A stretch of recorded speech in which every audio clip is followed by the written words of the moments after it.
Belajar menikmati pagi. Pagi datang tanpa tuntutan. Ia tidak meminta kita langsung berlari, tidak menagih pencapaian, dan tidak membandingkan kita dengan siapapun. Pagi hanya hadir, sunyi, jujur, dan penuh kemungkinan. Namun seringkali, justru kita yang menyambut pagi dengan tergesa. Pikiran sudah dipenuhi daftar pekerjaan dan kekhawatiran yang bahkan belum terjadi. Padahal, pagi adalah waktu terbaik untuk belajar menikmati hidup, setidaknya sebelum dunia mulai ribut. Menikmati pagi bukan soal punya waktu luang yang panjang. Ia tentang sikap, bagaimana kita memilih hadir di awal hari. Pagi sebagai ruang bernapas. Ada jeda singkat di pagi hari ketika dunia belum sepenuhnya bangun. Udara terasa lebih ringan, suara lebih jarang, dan pikiran masih relatif jernih. Di momen inilah kita bisa bernapas lebih panjang, tanpa harus menjadi siapapun, tanpa harus membuktikan apapun.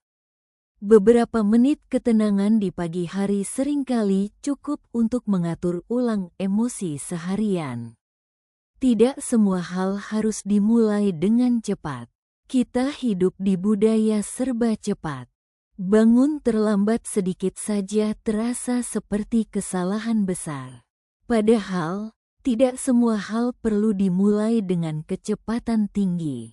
Ada hal-hal yang justru lebih baik dimulai dengan kesadaran. Pagi mengajarkan bahwa pelan bukan berarti malas, tetapi memberi diri kesempatan untuk siap. Menikmati hal-hal sederhana. Menikmati pagi tidak memerlukan rutinitas rumit. Kadang cukup dengan segelas air hangat, secangkir kopi atau teh, cahaya matahari yang masuk dari jendela, atau beberapa menit tanpa layar. Hal-hal kecil ini sering menjadi pengingat bahwa hidup tidak selalu tentang kejar-mengejar.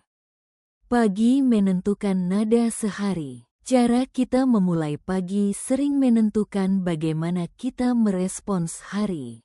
Pagi yang penuh panik kecil mudah menjalar menjadi kegelisahan panjang.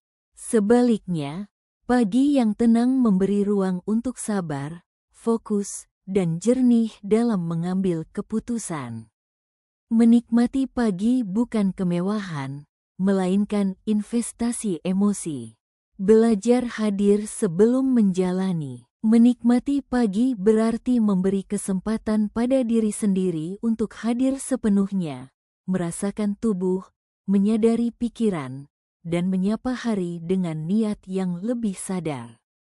Tidak perlu selalu sempurna, cukup jujur dan utuh.